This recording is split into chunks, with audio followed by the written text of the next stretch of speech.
Mga kababayan, magandang umaga po sa inyong lahat. At sa ating mga kaibigan sa media at sa lahat ng ating mga bayaning frontliners na nandyan pa rin, tumutulong sa atin 24/7. Kahapon po, the IATF held its second meeting for this week and issued IATF Resolution number 24. Pero bago ko basahin yung nilalaman ng resolution na yan, hayaan nyo muna kung banggitin ko po yung development dun sa or latest update sa ating social amelioration program. As of April 15, 2020, the DSWD already forged 1,387 Memorandum of Agreements on SAP or the Social Amelioration Program with various cities and municipalities. So a total of 1,228 LGUs were already provided with funds amounting to 65 billion pesos. If the total amount for the Social Amelioration Program for the various LGUs is 80.9 billion pesos, then this 65 billion pesos already given to the LGUs accounts for more than 80% already downloaded. A total of 236,331 low-income, non-4-piece families received their emergency cash assistance equivalent to 1.3 billion pesos. Now, in addition to the emergency subsidy program, the DSWD has also catered to 14,096 clients for COVID-related concerns tulad ng medical assistance and or burial assistance in the amount of 67,530,340 pesos and 48 centavos through the regular assistance to individuals in crisis situations. The DSWD has further distributed a total of 400,201 family food packs to various LGUs in the regions amounting to 156,116,899 pesos and 49 centavos. Balikan na naman natin ang IATF Resolution number 24.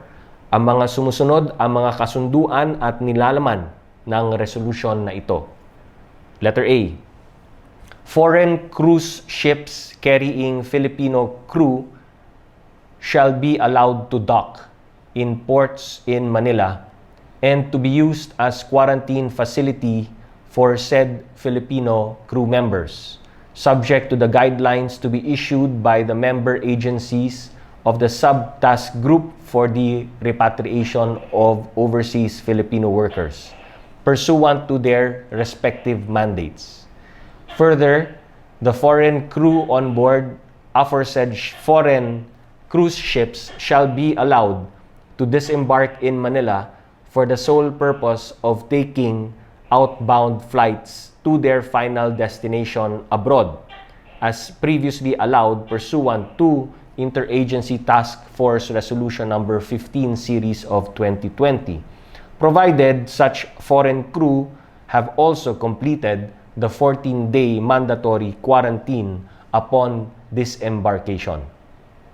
Ang mga foreign cruise ship na may dalang mga Pilipinong crew members ay papayagang dumaong sa mga pantalan sa Maynila at magamit bilang quarantine facility nila, alinsunod sa patakaran ng Sub-Task Group for the Repatriation of Overseas Filipino Workers.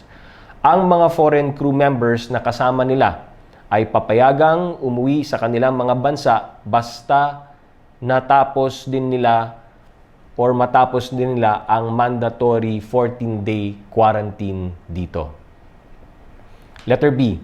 Pursuant to the directive of the President, the Department of Health, in coordination with its Technical Advisory Group, is directed to finalize guidelines for the supplementary utilization of FDA-approved rapid antibody test kits.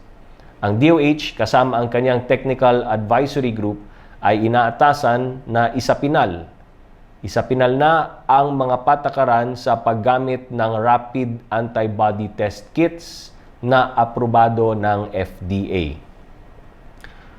Letter C. The following recommendations of the Department of Agriculture are adopted. Number 1.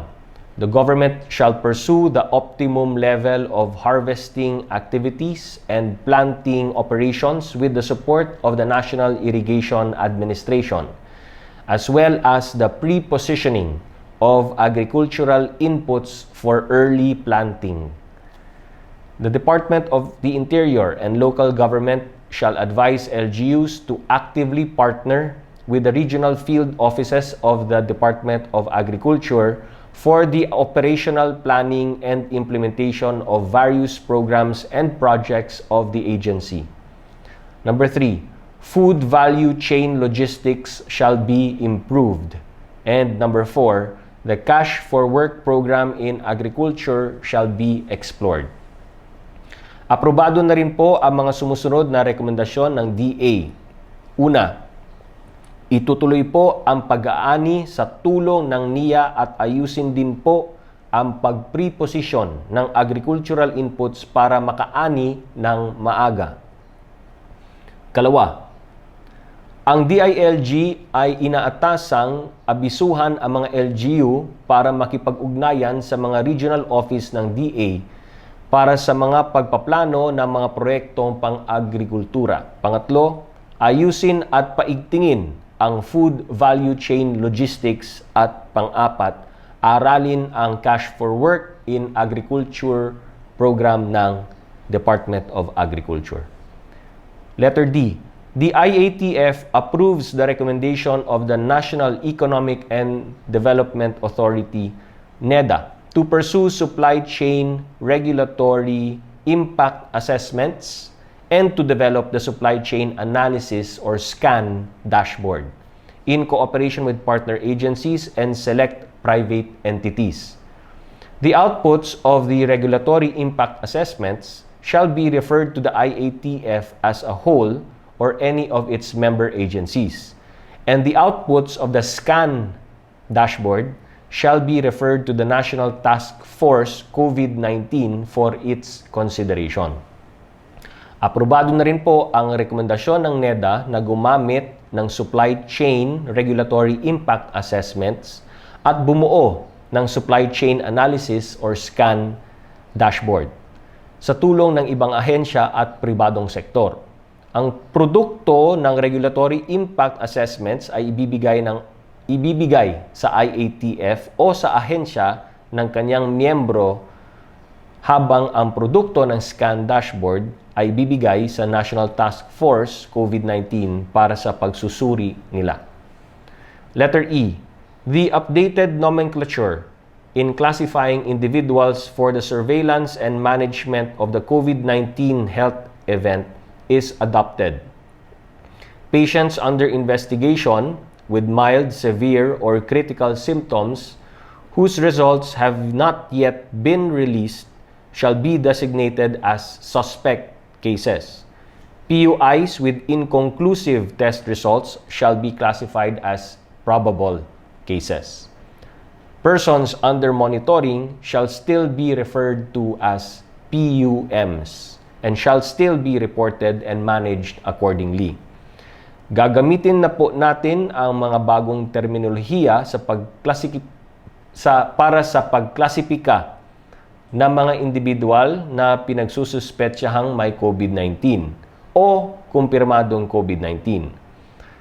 Ang dating tinatawag na mga patients under investigation or PUI na may banayad o malubhang sintomas na di pa nilalabas ang resulta ng kanilang mga test ay tatawaging suspect cases.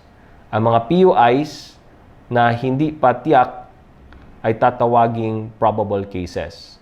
Ang PUI na may test results na hindi pa tiyak ay tatawaging probable cases. Ang mga taong tinatawag na natin dati na persons under monitoring ay tatawaging PUM pa rin.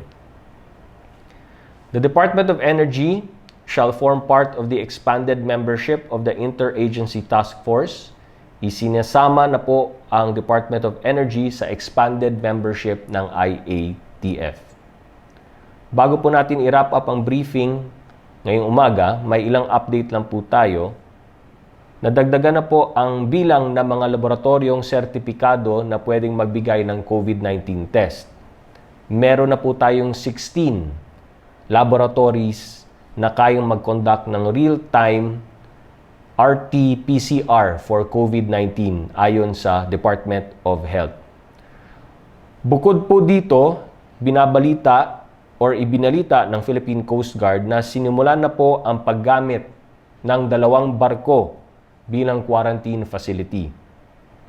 The PCG kicked off the operations of the quarantine ships by welcoming 90 repatriated Filipino seafarers from South Korea, Indonesia, and Qatar last Tuesday. After being screened, the seafarers were provided with individual room accommodations where they shall complete the 14-day quarantine period. Yung iba na may nauna ng hotel bookings na inayos ng OWA ay mananatili sa nasabing mga hotel para sa kanilang 14-day quarantine matapos magsagawa ng medical profiling ang PCG medical teams. Ngayon, base sa huling tala ng DOH, may 230 na bagong kaso ng COVID-19 sa bansa, for a total of 5,453 confirmed COVID-19 cases. The disease claimed 14 more lives yesterday, bringing the total to 349 fatalities. Ibinalita na rin po ng DOH na kahapon, 58 po ang nakarecover na sa COVID-19. Kaya as of yesterday, we have 353 total recoveries. Hinuli ko po ang mga bilang na ito para idiin na napakaseryoso po ng outbreak na ito. Itong sakit na ito. Habang tumatagal ang ECQ, human nature po na isipin na nagiging okay na ang lahat. Natural na maging kampante. Ngunit habang may mga kababayan tayo na nahahawa at namamatay dahil sa sakit na ito, habang may mga medical health workers na nagbubuwis ng buhay para labanan ang outbreak na ito, hindi tayo pwede maging kampante. We must stay the course. Kailangan tuloy-tuloy ang pag-iingat, ang paghugas ng kamay, at ang striktong pagsunod sa physical distancing at patakaran ng ECQ. When we stay home and practice social distancing, we save lives. Kaya bahay muna, buhay muna. Together we can beat COVID-19. Together, with the mercy and grace of God, we will heal as one. Maraming salamat po. Sasagutin ko na po ang mga katanungan mula sa ating mga kaibigan sa media.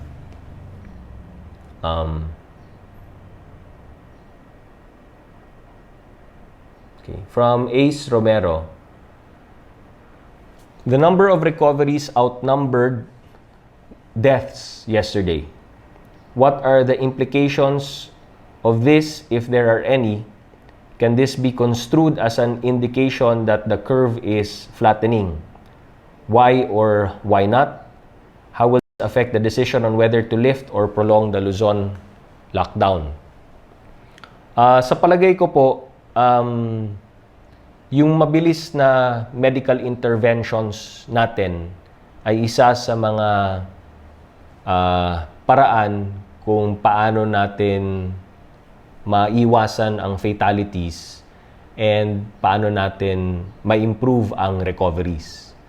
So, the more tests and the more extensive yung mga testing natin will become, we have to expect certain things, no? gaya ng sinabi ko before, yung testing capacity natin, habang lumalawak yan, dadami yung bilang na maging positive. So, habang dumadami yung bilang ng positive, syempre, pag tinitingnan mo ang numero, mababahala ka na parami ng parami. Pero, on the other hand, pag agad nalaman natin na positive, agad-agad natin malalaman ano yung the best medical intervention natin para dun sa biktima na yon. So, pag nag-positive, isolate agad natin, treat agad natin. No? The number 2 advantage niyan is mahihiwalay na agad natin and ma-isolate na agad natin mula sa general population. So, hindi na magkaroon ng paghahawa yung mga malapit sa kanya within the vicinity. So, yun po yung advantage. Kaya, the more extensive ang testing natin, kasi ngayon, 16 laboratories and then there are more in the pipeline to come. Then, mas matetest natin, ma-detect natin, ma-isolate natin, ma-treat agad natin. But, syempre, ang tinitingnan natin ng ngayon ng numero is yung recoveries. No? Prevention of death and then more recoveries. That's number 1. Number 2, may nakikita rin kaming although it's too early to tell, pero may slide na binigay sa IATF kahapon nung nagre-report mula sa RITM at sa mga labs natin. Dati kasi, sabi namin, 17 to 18% ang nagiging positive out of the number of tests. No? So kung ganito karami ang tinetest natin, 17 to 18% yan positive.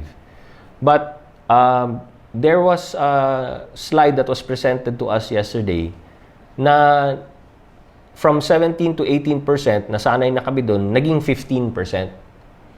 So it may be also a function of more testing. So the bigger syempre yung number of people being tested, then baka yung naging positive bumababa na rin. But it's too early to tell. Pero ang importante dito is we need to test more so that we can detect more, isolate them, and then treat them. Will this decision affect yung decision whether or not to lift or prolong the Luzon lockdown? I think it also has to do, it will be a factor, no? Kasi syempre, ang tinitingnan nating factor is how,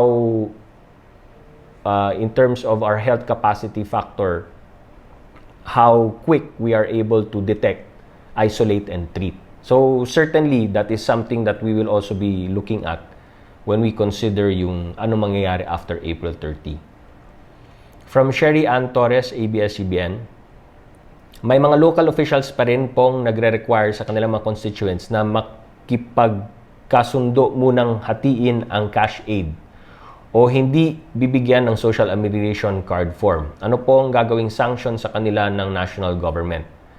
Alam naman ng mga LGUs kung anong pinirmahan nilang MOA, no? At gaya ng sinabi ko dati, ang magiging complication lamang dyan is number 1, magkakaroon ng validation, syempre, ang DSWD. Over and above that, ang COA will also be doing an audit. No?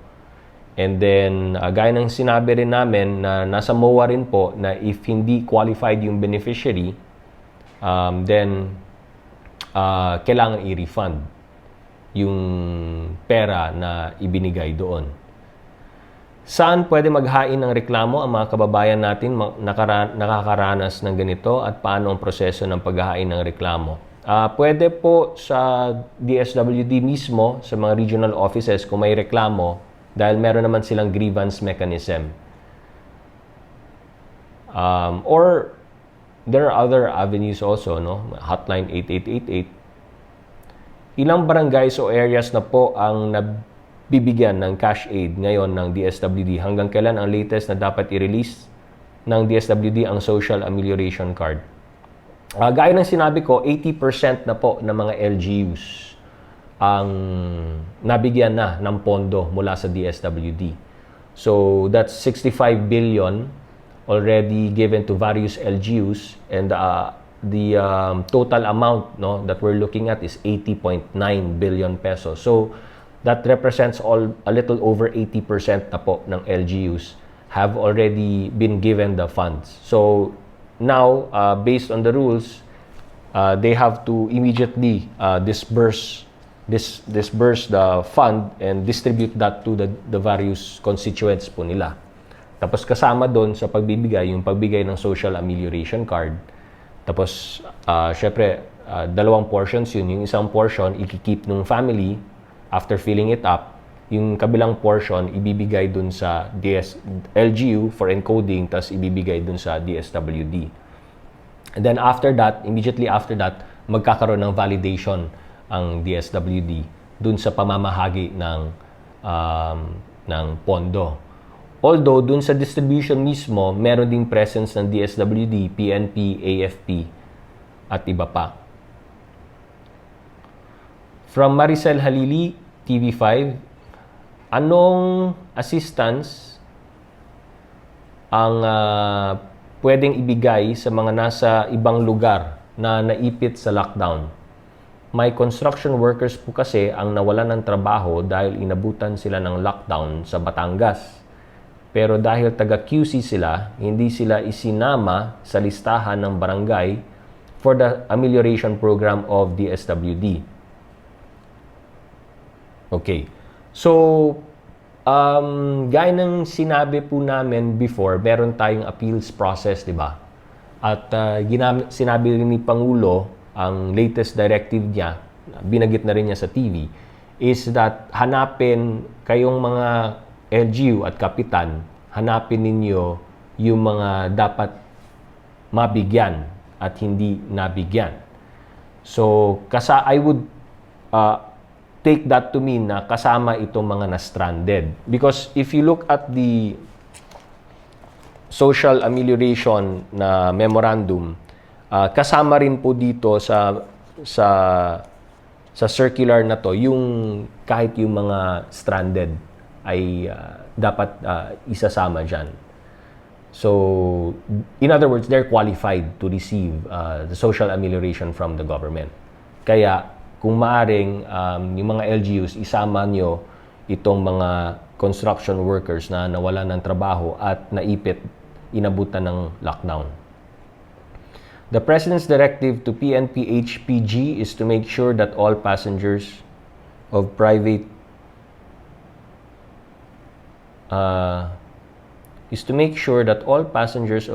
vehicles are part of APOR. Okay. Yeah. I mean to say, ang pwede lang lumabas is yung exempted, no? What if an APOR doesn't know how to drive? Will they still be allowed to be fetched by a driver not included in the list of APOR? Particular details na kasi ito eh. So, siguro pag may ganitong mga particulars, then they must go to they must go back to the agency that gave them the APOR in the first place, or yung accreditation, no, in the first place. So these are particular cases na lang. From Tina Mendez of Philstar, the President recently approved the procurement of some 3.3 billion worth of rapid testing and RT-PCR-based kits. No? So, dalawa yan, no? PCR pati yung rapid test. In relation to this, has IATF also approved the recommendation of the NTF for creation of a special task group that will spearhead the massive testing of suspected COVID-19 positive individuals? Hindi namin pinag-usapan to sa IATF because kung ano man ang policies na inilalatag naman ng IATF, ang implementer dyan yung National Task Force, no? So whatever policies that we come out with, the implementation will be through the National Task Force, no? So, and then they just report na lang yung sa IATF, yung kanilang accomplishments, no? Based dun sa guidelines and policies na ibinigay ng IATF, no? So, in terms of implementation, kay Secretary Galvez na lang. Sa ilalim ng NTF, ang lahat po ng results generated ng rapid antibody-based test kits will be subjected to RT-PCR confirmatory test as strongly recommended by DOH? Yes. So even yung discussions namin kahapon, that was sa IATF meeting, that was still something that was emphasized, no? Yung rapid test kit, kailangan pa rin ng confirmatory. Number one. But the good thing about the rapid test kits din pala, as explained to us by the epidemiologists, is it also can be used to confirm kung yung pasyente who is being treated ng COVID-19 is already cleared to go, no? So pinag-aaralan ngayon ng DOH na kunyari pasyente ka, tapos tinitreat ka na sa hospital, tapos gumaling ka na, 'di ba? Tapos nung gumaling ka na, syempre before ka i-discharge ng hospital para umuwi ka na sa tahanan mo, bahay mo, dahil cleared ka na kumbaga magaling ka na. So ang usual protocol po natin is magpa-swab ka. So magpa-swab ka at idaan na naman sa laboratory for the PCR test, no? Yung lab-based testing natin. Ngayon, sabi ng mga epidemiologists, pag ganon, pwede rin natin pag-aralan na hindi na lang magpa-swab. Gamitin na lang yung rapid test. Kasi yung sa rapid test kit, pag lumabas ka doon na positive ka sa IgG, mean to say, naka-build up ka na ng antibodies mo against COVID-19, then cleared to go ka na. Kasi cured ka na, tapos naka-build up ka na ng antibodies mo sa IgG test, kaya cleared to go ka na. So para hindi ka na pipila ulit sa lab-based test na kung saan marami pa tayong mga PUIs, mga PUMs, at mga pasyente na sinaswab din dun sa lab-based. So that would remove some pressure dun sa lab-based kung pwede na lang na ang clearance mechanism natin for patients is through the rapid test kits. So kaya ang binasa ko na resolution ng IATF na isapinal na, i-finalize na nila ang guidelines on how to use those rapid test kits under our present medical protocols. So yun, isa yun sa uses ng ating rapid test kits. But yes, to answer the question, meron pa ring confirmatory test kahit nagpa-rapid test ka na. Sorry, nawala ako. Okay. Hindi po ba mag-overlap ang plano ng NTF sa ilalim ni Secretary Galvez sa pagsasagawa din ng expanded testing ng DOH na PCR-based at mga initiatives na sa mga initiatives ng mga LGUs? Hindi siya mag-overlap because we are now, dahil sa utos ni Pangulo, ipapasok na namin yung rapid test kits dun sa current health protocols nating, particularly sa testing. So pag na-finalize na po yan, then we will cascade to everybody. The National Task Force will implement based on the guidelines. Yung LGUs din will implement based on those guidelines. So hindi magkakaroon ng overlap. Please clarify again the use of Rapid Pass. Ito yung sa DICT, no? How many Rapid Pass applications have been approved so far since its implementation this week? How come the PNP is not honoring the IATF accreditation issued to media? Because the policy strictly requires members of the press to present Rapid Pass barcode at checkpoints. that it should not be a problem, no, itong media and the rapid pass, because that has already been coordinated, no? Lahat ng ginagawa ng DICT at DOST at yung gumawa ng rapid pass has already been coordinated with the PNP. So it shouldn't be a problem. With regard to the details ng rapid pass in terms of how many applications, etc., I would refer you to the DICT for the updates on that. Yung sa rapid pass lamang, syempre nag-identify kasi sila ng mga tao sa different agencies, yung officials from the different agencies, to be the one to approve, no? So yun lang naman na naging concern dun sa sa pag-operate ng rapid pass, yung the different agencies concerned approving kung sino yung mga applicants for rapid pass. But otherwise, it's all systems go. From Joyce Balancio of DZMM, may mga local officials pa rin pong nagre-require. Okay, tapos na tayo dyan. Tapos na tayo dun. From Kathy Valente of Manila Times, kailangan po namin ang tulong niyo. Taga Palawan po ako, bayan ng San Vicente. Bukas po kasi ang bigayan sa amin ng 5,000 na ayuda ni Presidente. Marami po ang mga naka-fill up ng form. Ngayon po, dumating na ang list, yung list ng makakatanggap. Marami po yung wala sa listahan. Ang problema pa po doon, may mga kagawad na nakasama. Ano po ang pwedeng gawin? Mag-file po tayo ng reklamo sa DSWD or sa DILG. So, para maimbestigahan po ito. Kasi kailangan syempre ng complainant para maumpisa ng investigation dito. Makakaasa po kayo na kasama naman ito sa proseso, whether or not may complainant, kasama sa proseso ng DSWD yung validation. Pero mas maigi po kung may complainant para ma-investigate talaga natin. Sa totoo lang po, karamihan dito sa amin, sa liblib po kami, sityo lang po kami.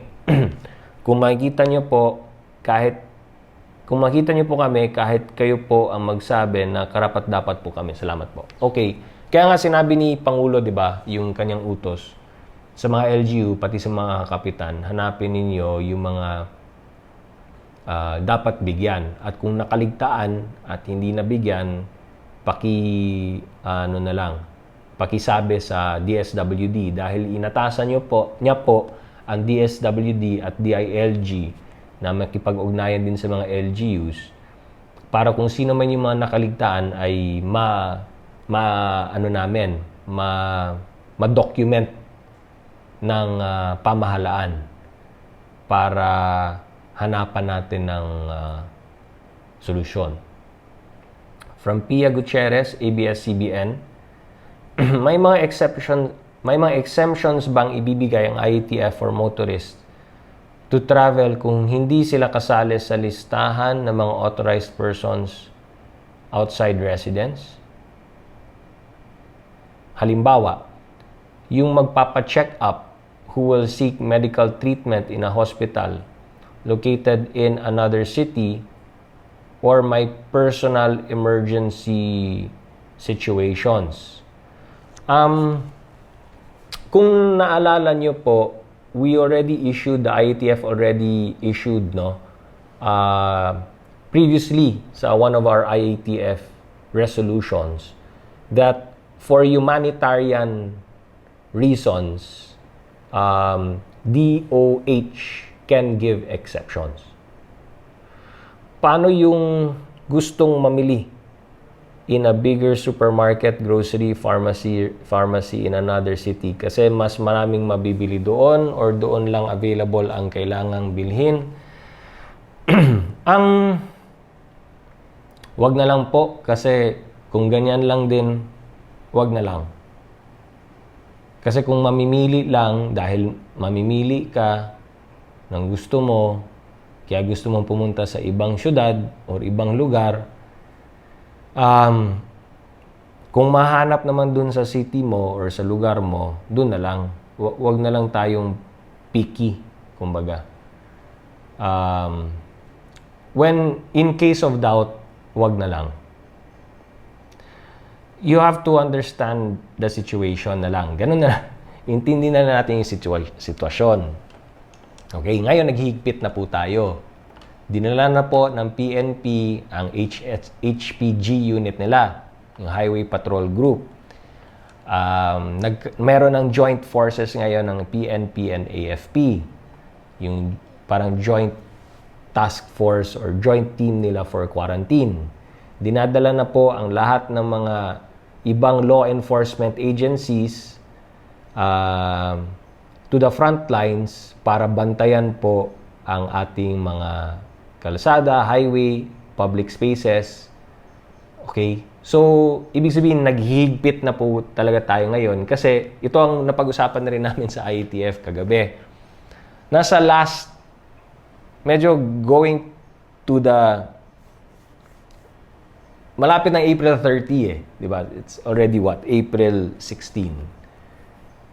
So ano na lang, let's just so naghihigpit na tayo. Let's just ano na lang, tuloy-tuloy na lang natin kasi kung lahat ng sakripisyo na ginawa natin simula nung pag-umpisa nito, no? And it's been more than a month already. Tapos dun ka pa sa parang ang point dun is so nagsakripisyo ng lahat, di ba? For how many weeks? More than a month na. And then we're down to our parang kumbaga ang tawag pa nga nila last stretch.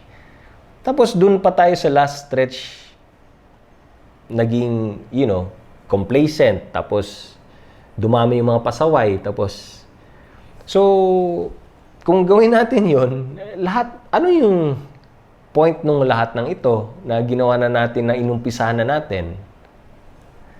'Di ba? That's the point there. Na kung lahat ng sinakripisyo natin, mababaliwala lang dahil naghahanap tayo ng paraan para makalabas. Dahil, dun sa ibang lugar kasi yung paborito kong ganito or yung paborito kong ganyan. Or sawa na ako sa mga nabibili ko dito. It just destroys everything, di ba? Parang, so, marami naman nagko-comply. Pero, napansin din, syempre, kahit ni Pangulo, na marami ng mga pasaway. So, wala tayong choice, kundi maghigpit tayo lalo. So, that's why I'm saying, when in doubt, wag na lang. Pahabol from Tina Mendez of Philstar. The Chinese media reported that the Chinese medical team who visited the country found that the Philippines is in a significant risk, quote, in a significant risk of not being able to cut off source of infection, end of quote. They observed the limited bed capacity and lack of enough PPEs. Any comment? Well, personally, I cannot comment because I was not part of the team who accompanied the Chinese medical team for them to observe, what's happening here in the Philippines. And so I think I must defer the question to the Department of Health, particularly the officials who were advised by the Chinese medical team.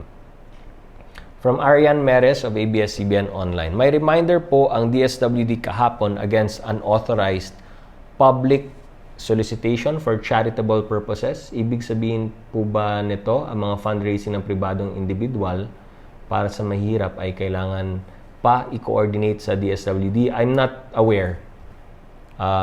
So perhaps seek clarification from DSWD, but this was not discussed sa IATF. So sa DSWD na lang siguro magpa-clarify.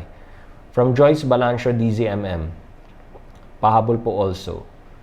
1. Ano talaga ang programa para sa mga senior citizens? Well, number 1, sa senior citizens, for senior citizens who are not receiving monthly pensions, they must be included sa social amelioration program. Yun. And then we also have senior citizens, indigent senior citizens who are receiving social pension from government. So kasama rin sila sa ating social amelioration. Number 2, directive sa LGU officials na na-overlook ang welfare ng senior citizens. This DILG is supposed to be the one to supervise, oversee, and even exercise oversight sa mga LGUs, di ba? So kung may mga na-overlook na welfare ng citizens at kung ito'y labag sa any of the laws for the protection of the senior citizens, then DILG will act immediately. Ilan na ang na-assist na senior citizens, especially yung mga living alone? DSWD would probably have the data for this, no? Because, and we have a new body on the senior citizens also. So, but in the meantime, pagdating kasi sa senior citizens, it's DSWD who will take care of them, particularly yung mga indigent natin senior citizens. From Joseph Morong, GMA7, what happens if the curve is not flattened before or on April 30? Is the IATF looking at selective lifting, maybe per city lifting of quarantine? Ganito yan, no? Yung small group na inatasan ni Pangulong Duterte to look at the data and to already plan what will happen sa April 30. They're the ones that are currently gathering all of the data and data analytics. No? So we discussed this a bit nung IATF meeting kahapon. And ang promise ng grupo is by Monday, meaning next Monday, this coming Monday, next week, they will have something to present na to the IATF. So, hintayin na lang natin. But they're looking at all aspects, no? Tinitingnan lahat ng aspects. Like I said, may 5 parameters yan, no? So, they're looking at the epidemiological curve, acceleration, deceleration. They'll look at the health aspects. Yung sinasabi ko kanina na dapat titingnan mo yung capacity natin to test, to isolate, to treat, and then in terms of treatment, yung bed capacity natin, and yung health workers natin, in terms of health workers, in terms of facilities natin, no?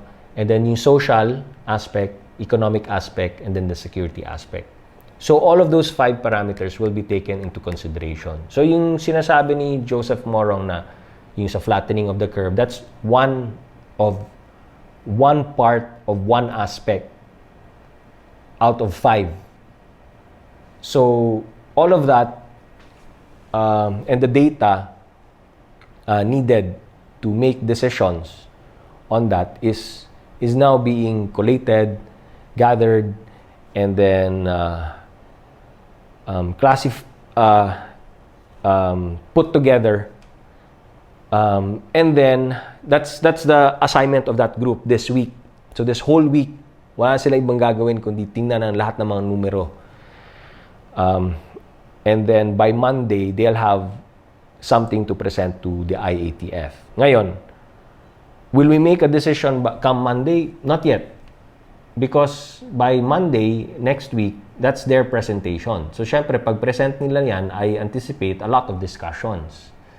Diba? But at the very least, pag present nila yan, makikita na natin talaga yung kumbaga yung running total or the running figures as of Monday, taking into consideration all of these 5 parameters. And then that will guide us all the way for next week. And then at one point, we will present that to the President. Diba? Because by next week, dapat meron na talaga tayong mapresenta kay Pangulo kasi the week after that, yun na yung week ng April 30, diba? So, yun ang timeline. From Jen Kabiling, Manila Bulletin, is the government alarmed the Philippines has the highest number of COVID cases in Southeast Asia? What best practices shared by neighbors have the government taken into consideration to contain the outbreak? Will you consider the Chinese medical experts' suggestion on establishing Fankang Hospital and improving virus detection capacity? Yung sa Chinese medical experts, I won't comment muna on that. No? Let's let the DOH comment on that. Because again, I have no personal knowledge. But are we alarmed? Ganito, yung number of cases ng COVID-19 sa Pilipinas is a function, we believe, is a function of the expansion of our testing capacity, capability, and implementation. If tingnan mo lang yung math, sabihin natin 17 to 18% of those undergoing testing come out positive. So, necessarily, pag in-expand natin yung testing, pag dinamihan natin yung test natin, i-calculate mo lang, what is 17% of the number of tests that we're conducting? Kung aabot tayo ng 40,000 tests, i-multiply mo ng 17%. Kung aabot tayo ng 50,000 tests, i-multiply mo ng 17%. But like I said, may nakita nga kaming graph na naging 15% na. So, it can also be a function na the more we expand, bababa din yung number of positives. Kasi in-expand mo na yung testing mo eh. But again, that's inconclusive. May nakita lang kami, nag-dip ah. But again, that's inconclusive.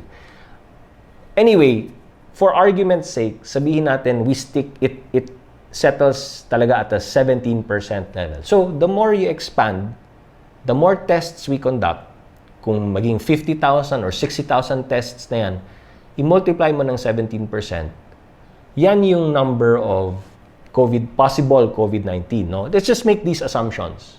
Okay. So dapat what is the good thing that will come out of that? Ma-detect agad natin, ma-isolate agad natin, at mabigyan agad natin ng health intervention, the proper health intervention. That way, we can increase the numbers of recoveries and decrease the number of deaths. Okay? Now, that is just based on assumption if you do linear assumption. Pero, there is also a chance na it might not be that linear. Maybe there's a chance na from 17% maging 16, 15, 14, the more you expand. But ito yung laging pinupukpok ni Secretary Galvez. Let's test, test, test. Okay? So, to answer the question, we must not be so alarmed na if you're seeing, of course, you'll be alarmed, but you don't get disheartened if ang nakikita mo is, dumadami tayo. Mas malaki na tayo sa Malaysia o tayo na pinakamalaki sa ASEAN. If naman, ang kapalit niyan is agad natin na-isolate, agad natin tinitreat, and agad natin napaparecover. Okay? Kasi some scientists, epidemiologists will say na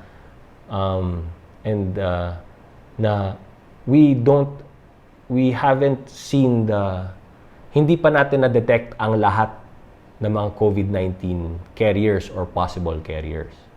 Diba? Kaya, nandun pa rin yung sinasabi na dapat mas aggressive tayo sa testing. And that's what we're trying to do. And that's why the President said, ipasok na natin yung rapid test kit na yan. Let's increase our laboratories who can give those PCR lab-based tests so that we can get a clearer picture. That's number one. Number two, hindi naman ito contest among ASEAN nations, di ba? Hindi naman ito contest na pakuntian ng number. Hindi ganyan. And that's also something that was not discussed dun sa ASEAN Summit. Ang best practices pa rin is exactly what we're doing. In fact, if there's something that we learned dun sa summit namin sa ASEAN, pati yung ASEAN Plus 3, is that what we are doing here in the Philippines is also something that they are doing also in their respective countries. Yung quarantine or lockdown or sinasabi, yung travel restrictions, ganun din ginagawa nila. Yung testing, ganun din. And then yung treatment. And number 5, we're all waiting for a vaccine. In fact, sabi ng isang country na ang short-term goal natin to medium-term goal natin is treatment. Yan ang focus. And in fact, sabi ng isang country, that's what we're trying to focus on now. Treatment. What is the medicine? What is the treatment that we can give to our patients? Because the vaccine will take a year to develop. Yan ang kanilang projection. It will take a year for somebody to develop. Of course, the world is now, it's a race to find the vaccine. But just to manage everybody's expectations, sabi nila na it might take a year, baka 2021 pa yan, vaccine. So, the medium-term goal should be to look for what is the best medicine, medical intervention, treatment that we can provide. Kaya kita ninyo, kahit si Pangulong Duterte, number 1, pumayag na siya na ang Pilipinas makasama dun sa clinical trials ng Avigan. Number 2, even before that, the President, the Department of Health, and the IATF supported na the Philippines will also be part of the clinical trials ng WHO. Clinical trials for treatment. So, ito po yung ginagawa natin sa Pilipinas, ginagawa din po sa ibang bansa, sa ASEAN.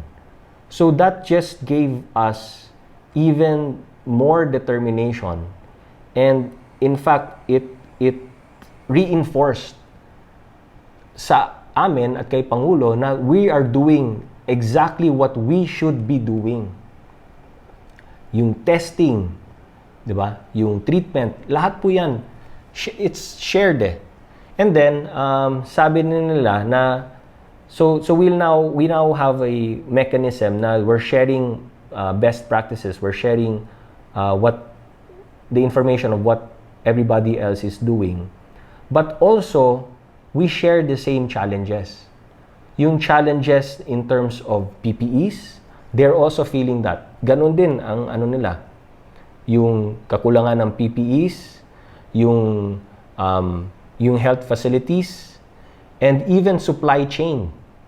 Yung pinoproblema natin na yung supply chain natin within our country, yung unhampered flow of goods and cargo, that's also something that they're feeling.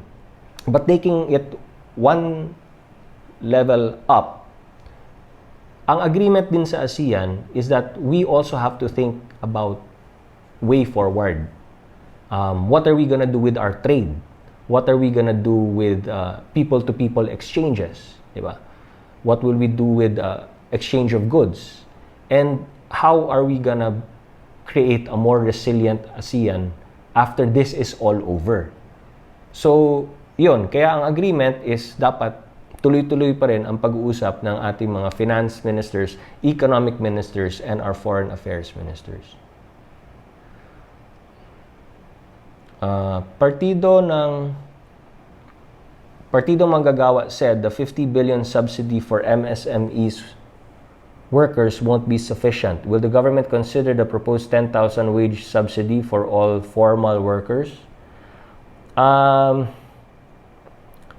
mean, we can take a look at the proposal, but what has already been approved is the 5,000 to 8,000.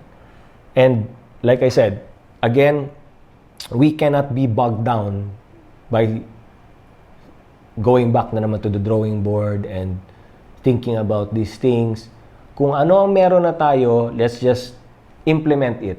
And then, saka na lang natin isipin yung additional, if ever. How soon will the Japan-led clinical trials of Avigan start in the country? Department of Health na lang po and DFA should be the one to answer the question.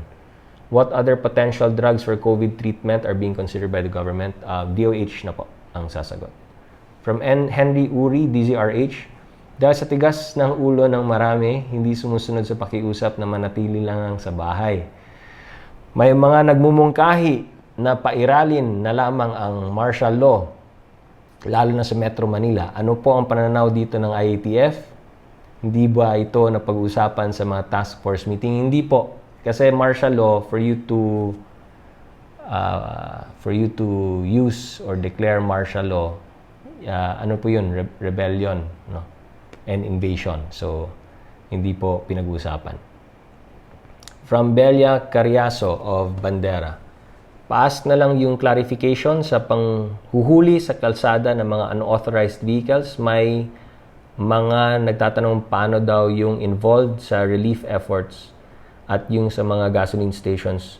Wala sila sa list na inilabas ng MMDA. Pag gasoline stations kasi, that's sa energy eh. So it's supposed to be DOE ang mabibigay ng authorization or DTI. So, ang alam ko kasi nabigyan na yan mga yan ng ng accreditation passes. So that's not supposed to be a problem. Yung sa panghuli sa kalsada ng mga unauthorized vehicles, that's already being implemented. MMDA po ang tanungin natin dyan because they've actually sent out sa social media, ng mga social media cards. They've actually announced to the public already.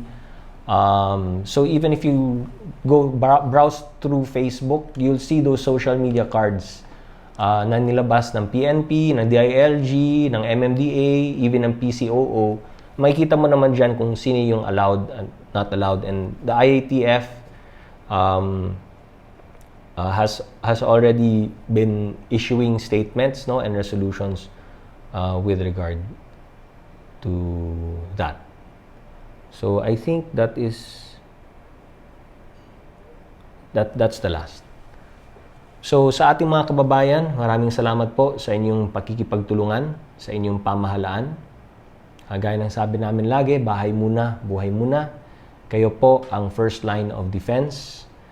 Sa ating mga kasama, sa pagpapalaganap ng tama at napapanahong impormasyon sa iba't ibang mga media outlets sa TV, radyo, dyaryo at online na naka-hook up po sa atin ngayon.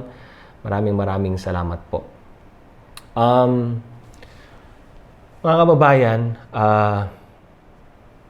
ito na yung we are on the week after Holy Week. We have this week, we have next week, and then the week after that, yan na po yung April 30.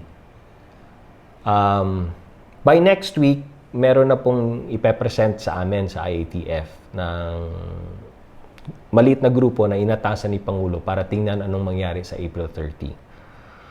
So pinag-uusapan na po namin yan. Pag-uusapan po namin next week at maging masinsinan at malalim na pag-uusapan ang mga bagong do's and don'ts. Ganun na lang. After April 30. So, ang mensahe ko na naman po is after April 30, we will try to set up new guidelines for the new normal. No? All things being considered, kung maganda ang makita natin within the next how many days? 14 days. So, kailangan po talaga natin ng kooperasyon ng bawat isa to make the decision easier for us. the more na may mga pasaway, the more it becomes difficult to make the decision. Di po ba? Because, syempre, lahat naman tayo gustong, gusto nang pumunta dun sa new normal. Pero syempre, yung decision points po namin ng inyong pamahalaan, ng inyong gobyerno, will be based also on the attitude and the conduct ng lahat ng ating mga kababayan, lalong-lalo na sa Luzon, lalong-lalo na sa NCR. So, in the words of Secretary Anyo, nasa last stretch na tayo. Konting sacrifice na lang. Sipin na lang natin yun. So, yun po yung pakiusap natin sa lahat. Pero, ganun pa man, asahan nyo na maghihigpit ang pamahalaan, ang DILG, MMDA, dito sa, at ang inyong mga LGU, maghihigpit na. Kasi, we don't want to waste all of our sacrifice, yung common nating sacrifice. At magiging unfair naman din po ito dun sa mga sumusunod. So, we have to impose this order. We have to be strict about it. Kasi, sa totoo lang, mas marami naman yung nagko-comply kesa sa pasaway. At hindi po magiging patas. It won't be fair to them who have been following orders. Kung may ilan na talagang ayaw sumunod. Pero sa mga ayaw sumunod, sa gusto nyo at ayaw ninyo, we will impose the law. Yun na naman po. Maraming salamat sa mga lahat ng mga sumusuporta at nagko-cooperate sa inyong pamahalaan at sa inyong gobyerno. And pakiusap na ko na lang din po, if you can help government, police your own ranks, police your own community, at sabihan niyo yung mga pasaway na wag na. Na malaking tulong na rin yun para sa ating lahat. Maraming salamat. God bless. Amping kanunay. Maayong buntag. Daghang salamat. God bless.